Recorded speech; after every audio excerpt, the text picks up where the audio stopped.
can you introduce yourself? So my name is Angela Cox, and I'm the Development Director at Houston Habitat for Humanity. And we are here in Harold Park, which is a 111 home subdivision that we just finished building, about 4 weeks before Harvey hit. Nice. And this entire subdivision flooded. Wow.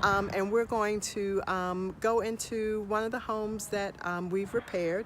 Yeah, Very so pleasant. so here's the picture, shows you where the water line was. Wow. And there's still water in the house. That's just crazy. This is, what it looks like when you're tearing out all the sheetrock. Sure. And Where the water up to the water line. yeah. So we So you have took to tear about up 4 all feet. the floors. All yeah. the floors, yeah. Yeah. So you see floors are gone, cabinets, sheetrock. Okay. Here's an example of, people's belongings literally on the curb. I mean, Wow. these are, because there's nothing, the problem is the water is dirty, so you really Right. can't clean your Anything, possessions. yeah. So you have to do that. And this is another volunteer, doing the mucking and gutting. We had Hazmat, scores about, basically. oh yes, oh yes, Oh, oh my yes. goodness. And the further along, the further out you are from cleanup, still the is. more It's important. now- Yeah, and so there's still thousands of homes in Houston that have not Yeah, been there's an mucked and gutted. estimated 6,000 that have called for relief Wow. in low income specific. Where was the water line? Mine in this house was about right here, Wow. Was where? about right here, Wow. about right here. About right there was the water line. It was totally flooded. Okay. Totally flooded. And so, we had to remove 4 feet of sheetrock all Wow. the way around, all Right. the insulation, And repair. all the insulation, Right. and all the cabinets. So how much would it cost to build one of these homes for Habitat for Humanity? So to sponsor a home, it's $70,000. So very. And Not too bad. not too bad. And we of course have more invested than that. So Sure. the average sales price is around $110,000. So the owner of home would pay Habitat, Habitat would hold the mortgage, is that correct? So yes, so we either we hold it or we help them Okay. with one of our partners that gives Okay. them a very affordable mortgage. Right. Some of our families are able to get down payment assistance through the generosity of donors, some through HUD funds, etc. So some are able to get down payment assistance as well. Nice. And of course, we have to follow all of the new mortgage regulations. So they have to have the right ratios, et cetera, Okay. or we can't, get them approved. Mhm. And even still with the mortgage and the taxes, the insurance, these homes are more affordable and require less monthly income outlay than the Right. apartments that they were living in Absolutely. before. Yeah. That's awesome. Yeah, That's good. yeah. Would you state your name and your position for the camera? I'm Allison Hay. I'm the Executive Director for Houston Habitat for Humanity. And then Angela Birch Cox, Development Director, Houston Habitat for Humanity. Sherry Whit Brown, Executive Director, Greeley Habitat for Humanity. So if you can just imagine that, every house on this street, every house on that street that you came down to get here, you couldn't even get vehicles through here because there was so much debris from, people mucking and gutting, and then just about everybody lost cars. So there were cars that wouldn't move, if there had been an emergency, I don't know how a fire truck could have gotten down here, It or wouldn't an have ambulance, it wouldn't have happened. And just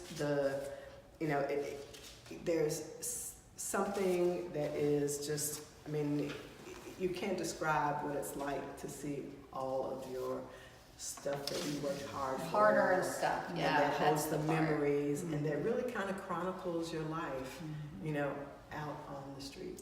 It's really hard to talk them into, so, the water was really 3 feet, pretty continuous, but you've got to take up 4 because of the insulation.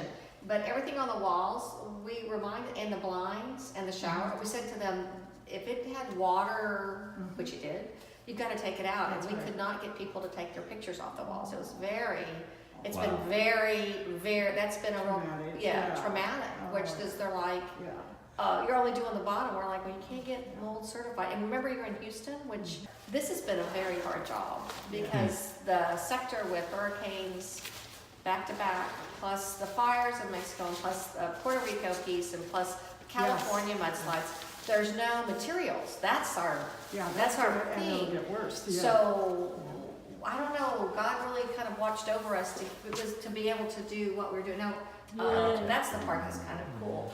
But the work is pretty great. Yeah. It's amazing. Yeah, I was in here. I can't tell where the seam is at No, all. where we were in here Labor Good work. Day, and International was taking pictures, and I could barely stand to be in here because it was just like somebody's bomb had gone off. Yeah. And so many personal lives were out there, and so we did not like walking the streets. We did walk the streets because you saw people's, books and toys and.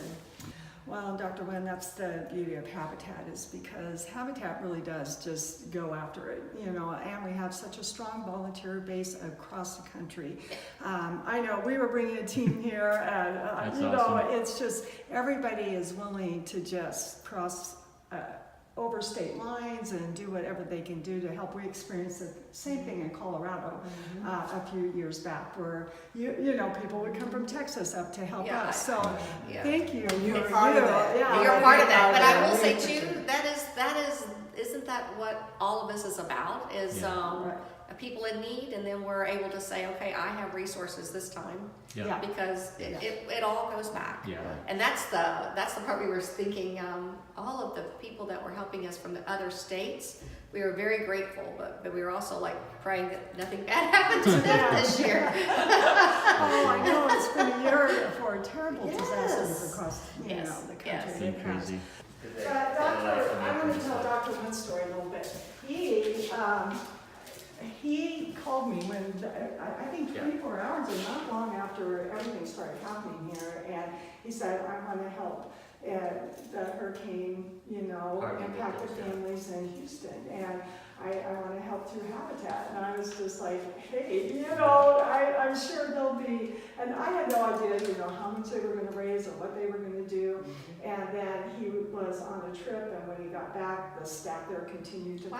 fundraise and do things. And so, this represents the generosity of Dr. Wynn's first heart and vision to want to help, here, and then rallying his whole team to make that happen. So thank you. My staff gave their tips for the month of Oh, October. wonderful. Oh my For gosh. Habitat for Humanity. Amazing. That's sacrificial, Yeah, yes so it is. they work hard all year round, and they do an amazing job, and they work hard for me.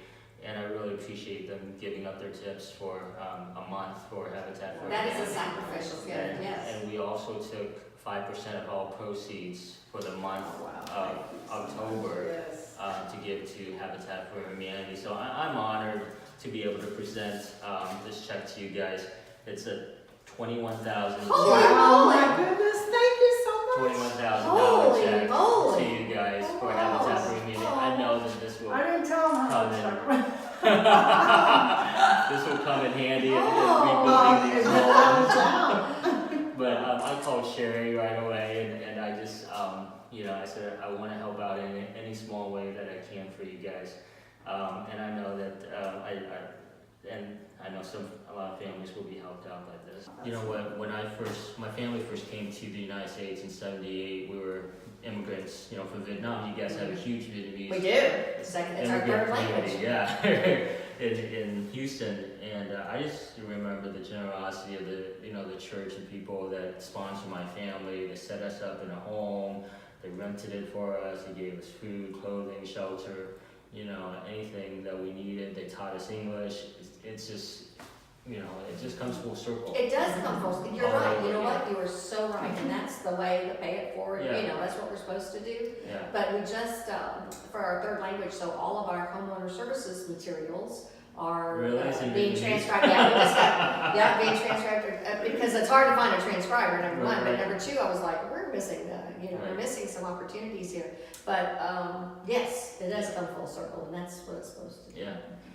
I'm Just, glad you could see it in your time. Absolutely. Yeah. yeah. And then he comes and gives back. That's like you said, that's that beautiful, heart that what it's like to struggle, and It what is. it's like. Yeah. And all it needs is just a little handout. You do. You just That's need it. somebody to pull you up, That's right? it. That's If you're down, and you Yeah. just need somebody to pull you up, give you a chance to make it again, you know, so I'm hoping that some of the kids that will benefit from this will raise up and give back. I agree with you. Yeah. I totally agree with you. Well, I and think you know, that's- we see it all the time. Yeah. I mean, you know, like the Deshaun Watsons of the Sure. world, who, Yeah. you know, Sure, yeah. you know, I go to Habitat on the Hill, and we usually have, you know, testimonial from, it's always the child of the homeowner, you know, who is saying, you know, that because I had this stable place, I could do this and I could do that, and, you know, just exceed all the, Right. you know, dreams and aspirations that my parents had. Right. And it's, you don't realize the social services that are out there that are so beneficial, and it's not just a handout, you know, it's really a lifeline to those people to get them back on their feet again. I remember there was, when I was a kid, you know, there was a lady that would come by every week with like bread and cheese from the government, you know, Pepperidge Farm bread and cheese and this and that and everything else. And, you know, it was that much less money that my family had to spend Exactly. on Exactly other right. things that, you know, they had to take care of 10 kids, my parents did. And it was, and we're, you know, we all had to get jobs and learn English and this and that and adjust to American life. It was kind of crazy, but even that little small amount, we were so excited every week, even though, you know, it wasn't exactly Vietnamese food, but it was, you know, sustenance. Well, I mean, you know, it's Right, like- you're not, the thing is that you're grateful, Yeah, grateful grateful. hearts and it's gratefully Absolutely. received, yeah. Yeah, it was, That's wonderful. yeah, you know, there's, You've got 10 kids. And- Parents were awesome. and it was, you know, we came here with nothing, and, you know, it's just, within, I think, 6 or months or a year, everybody was in school or finding bet. jobs or something like that. And I just know how important those social services are, because I've benefited from them, you know, when I was young. I mean, I can remember as a child, I mean, if you can imagine, you're a child and out of 3 or 4 kids, and you're living in an apartment building and with all the noise and the commotion, how are you gonna study? Yeah, how are you gonna get ahead?